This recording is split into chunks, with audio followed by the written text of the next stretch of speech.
Olá pessoal, sejam todos bem-vindos. Eu sou o professor Carlos Alberto Stechan e estamos na aula 015 de Física para o concurso da Transpetro 2023.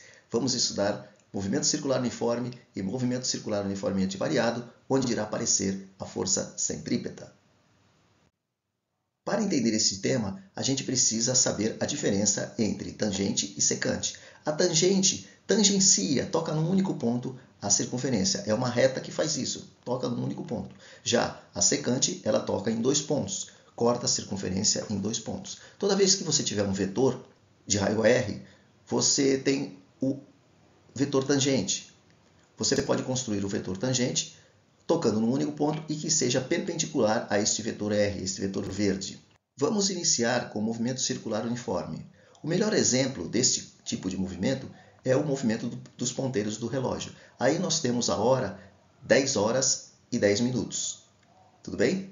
Então, nós temos que um vetor tangente ao ponteiro das horas é esse vetor laranja. Ele é perpendicular e tangencia a circunferência na ponta do ponteiro. Analogamente, esse vetor azul, ele é tangente à circunferência na ponta do ponteiro. Analogamente, o ponteiro dos segundos. Então, nós temos três vetores de horas, de minutos e de segundos que são tangentes na ponta do ponteiro, tangentes à circunferência, e são perpendiculares ao próprio vetor, que é o ponteiro. O vetor velocidade é tangente à trajetória. Como você pode observar, o vetor aceleração, diferente de velocidade, o vetor aceleração ele será a soma de duas acelerações, a aceleração tangencial e a aceleração centrípeta. A aceleração total, portanto, é o A. A aceleração tangencial eu estou chamando de AT. E a aceleração centrípeta, ACP. A aceleração tangencial é aquela que tangencia, na direção do vetor velocidade. E ela mede isso, a variação da velocidade no tempo. Como o ponteiro do relógio se movimenta constante, é sempre constante, nós temos que a aceleração tangencial é zero, ou seja, o ponteiro nem acelera e nem desacelera. A aceleração é zero. Já a aceleração centrípeta, ela está dirigida para o centro da circunferência. Então, ela é dada por essa expressão, velocidade tangencial ao quadrado dividido pelo raio. O raio é chamado de R, o raio da trajetória da curva. A aceleração, então, no movimento circular uniforme, a aceleração tangencial ela é zero. Ou seja, nós estamos admitindo que o relógio não atrasa e nem adianta. Portanto, a aceleração total ela é dada apenas pela aceleração centrípeta V ao quadrado sobre R. Então, isso é apenas no movimento circular uniforme, hein, gente? Beleza? Muito bem. Já no MCU, movimento circular uniformemente variado, a ponta da pá do ventilador, ela acelera. E o melhor exemplo é o ventilador. Quando você acaba de ligar o ventilador, ele começa a acelerar. E aí, você tem que nos instantes iniciais, o vetor velocidade tangencial varia. Ele vai aumentando cada vez mais a velocidade. Então, ele começa com um valor pequeno de velocidade e vai ganhando velocidade até chegar no momento em que ele atinge o estado estacionário e aí ele passa a atuar como ponteiro de relógio. Apenas a diferença é a velocidade, mas ele fica com uma velocidade constante. Mas no início, você tem essa situação, com o vetor velocidade tangencial variando.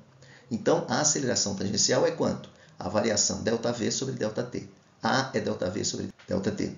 Então, você tem esse tipo de aceleração, as duas acelerações. Você tem a aceleração para o centro e a aceleração tangencial. A aceleração para o centro é a chamada aceleração centrípeta. A aceleração total ela é a soma de aceleração tangencial mais aceleração centrípeta, dada por essas expressões. E como é o vetor aceleração centrípeta?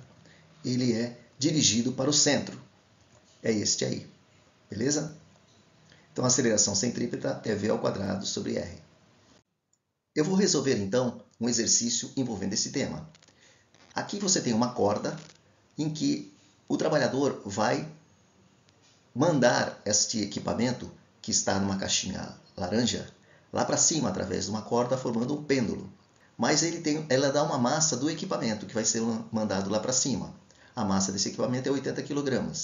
E no ponto mais baixo dessa corda, a velocidade é 10 metros por segundo. Ela passa com 10 metros por segundo, não é isso? E aí, o que acontece? Ela vai lá para cima.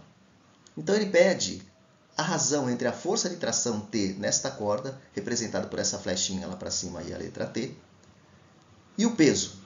Quanto é tração dividido por peso? Tração é uma força, que é a força que a corda está sentindo, e o peso é a massa do equipamento vezes G para baixo. Então, ele deu o G, deu a massa e deu a velocidade. E aí, ele pede quanto que é a tração dividido pelo peso. Esta é a razão. Se você tem Newton dividido por Newton, você vai ter só um número. Esse número é 1, 2, 3, 4 ou 5. É o nosso objetivo aqui. Nós vamos usar a segunda lei de Newton. Força resultante é massa vezes aceleração.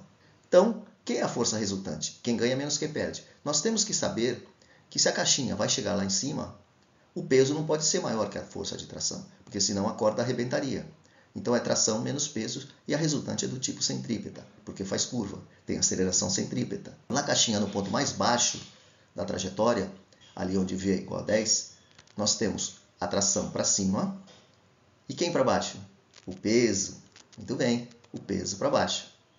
Quem ganha menos quem perde é massa desse bloco vezes a aceleração. Então nós vamos usar esta equação, que é a segunda lei de Newton. Segunda lei de Newton diz o quê? Quem ganha menos quem perde, tração menos peso, é a força centrípeta. Mas nós vamos dividir essa equação todinha, como ele quer a tração sobre peso, eu pego toda a equação e divido todo mundo por P. Então fica tração sobre P, que é aquilo que eu quero saber, é o meu X, e peso dividido por peso dá 1, certo? Dá o número 1. E força centrípeta dividido por peso está expressa ali. FCP dividido por P. Muito bem, FCP é força centrípeta, que é massa vezes aceleração centrípeta. Massa é M, que ele deu, 80 kg. E a aceleração centrípeta nós sabemos que é V ao quadrado sobre R. E o V ele deu. E o raio ele deu, é o tamanho da corda. Muito bem, aí o que acontece? Nós vamos calcular o quê? Nós vamos calcular a razão T sobre P. No lugar de força centrípeta, eu escrevo massa vezes aceleração centrípeta. Então é massa V ao quadrado sobre R, que está expresso ali. E P é mg, que fica embaixo. Por isso que fica mgr. Mas a massa cancela, ou seja, independe da massa. Então, nós temos essas continhas para fazer. Tração sobre peso menos 1 é V ao quadrado sobre R. Mas o V ele deu, né? O V ele deu. E o raio é 5. O tamanho da corda é 5. O 10 cancela, porque 10 vezes 10 é 100, né? Dividido por 10 dá o próprio 10. Ou você corta esse 2 com esse 10. Quanto que é 10 dividido por 5? Dá 2. Então aí vai ficar, no lugar desse 10 sobre 5, vai ficar 2.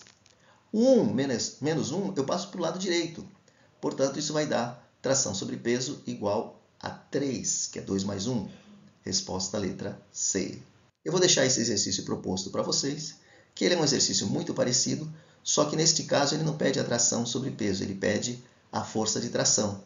Então, se você conhece o peso, né, você conhece a força de tração. Bom, pessoal, eu espero que vocês tenham gostado desta aula. É muito importante para o concurso da Transpetro você entender a diferença entre MCU e MCUV, o movimento circular uniformemente variado, que envolve a aceleração centrípeta e a aceleração tangencial. Eu gostaria de deixar um abraço a todos e a gente se vê nos próximos vídeos. Deixe suas dúvidas nos comentários. E até lá!